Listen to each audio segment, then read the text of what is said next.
We are coming up to the busiest time of the year for sowing your seeds, and you want to get the most out of them this year.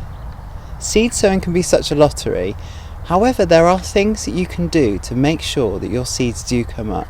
This video will give you everything that you need to know about starting seeds outside. It's based on all the mistakes I've made over the years and what I've learned about getting a really good crop to grow and also to thrive on my allotment. We want really strong, healthy plants to plant outside, and stay tuned until the end of the video where I'll offer my ultimate tip for making sure your seeds grow really strong and they can go outside and get the best start.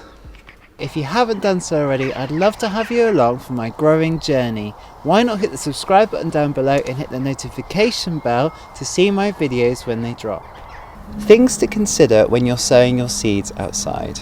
We'll start with germinating your seeds outside.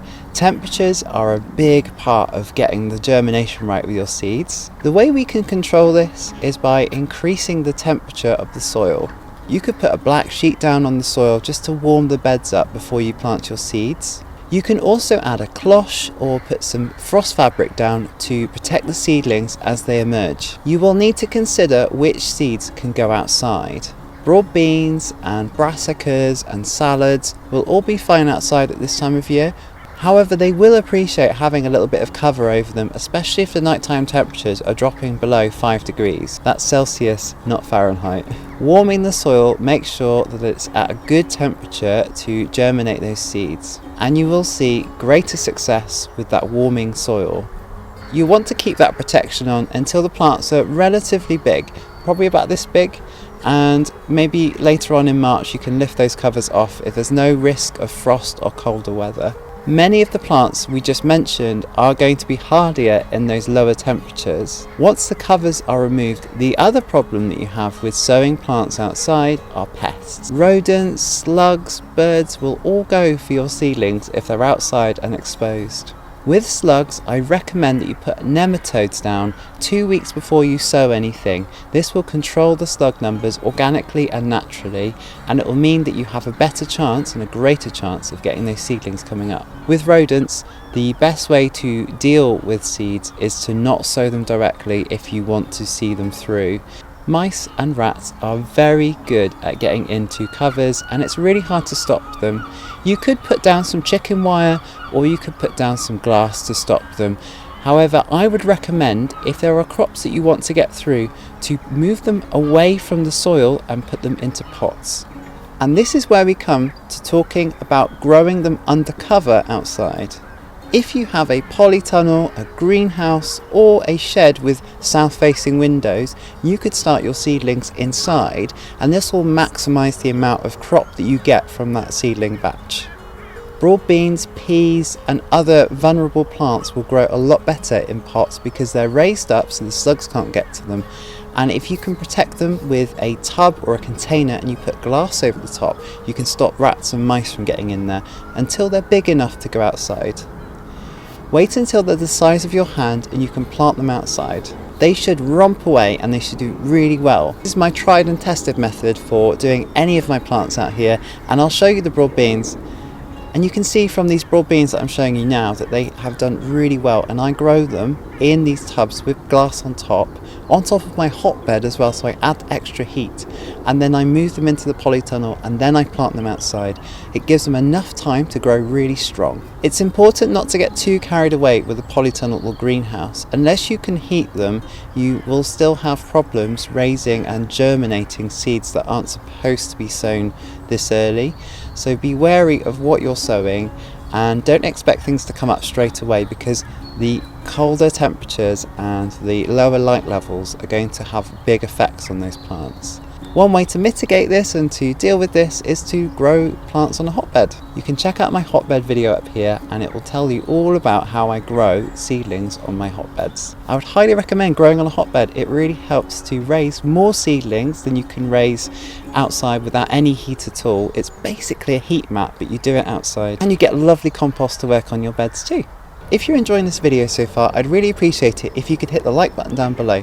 It will help to send this video out to more people so I can inspire and encourage others who are sowing seeds this month. Even though I have no dig beds here, I still get quite cloggy soil. Some of the topsoil is really good and crumbly, but I'll get lots of clogginess underneath. What this means is that the seeds might have a lower chance of coming through because the soil creates a bit of a shelf, and it means that they can't push through the top. So what I like to do is take some really well rotted wood chip from my paths in the polytunnel or from piles that I've got outside, and I scatter that over the top, and that means that there's a lighter covering of compost over the top of the parsnips and carrots. You can compress them down with your foot or with a plank just to make sure they've got contact with the soil, and then they'll rise up and emerge, and they'll be a lot happier because they've got that lighter compost on top. I just mentioned compressing your soil down with a plank or your foot. Now this is another really important way to make sure your seedlings come up. They need contact with the soil to be able to sprout and grow and thrive. A good way to do this is to take a plank of wood or your foot and very gently heel in the soil. You don't want to touch it too much, you don't want to compress it down too much. You just want to make sure that that seed has contact. You can even use your hand, or you can use the back of a trowel and just tap the soil lightly to make sure that seedling has a good base. Watering is another really important thing to get right when you're sowing your seeds. If you water your compost first to make sure it's really nice and moist, you can put your seeds on top and then compress down with a little bit of soil. This has really good contact with the seeds, and it means that they'll grow. If you water your seedlings after you've sown them, what will happen is they'll slosh around, you may lose a few, and you just can't guarantee that they're going to grow so well because they've been sloshed around in that compost. You can't tell how wet that compost is as well.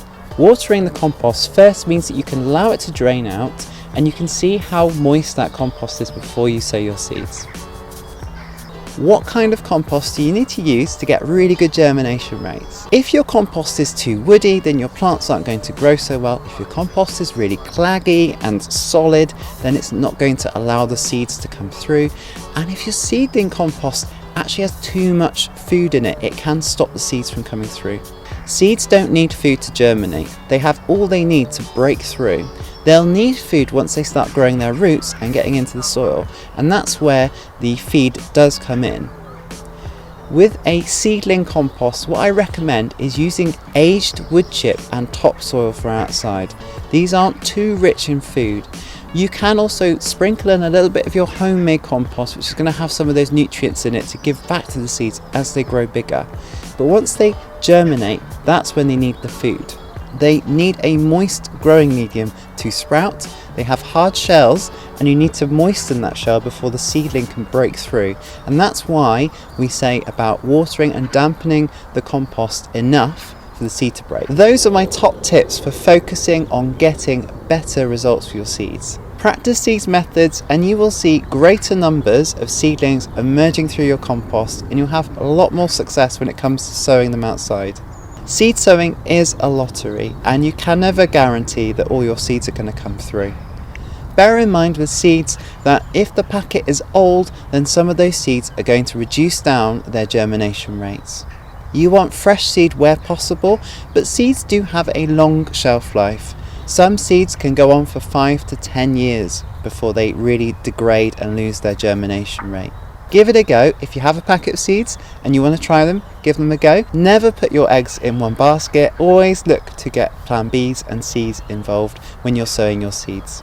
Thank you so much for watching today's video. Hope you found it useful and inspiring. Drop me a comment down below. I'd love to hear what seeds you're sowing right now and what tips can you offer us to get better results with our seeds. If you'd like to check out any more of my videos, you can find them over here. I'll see you in the next video. Bye.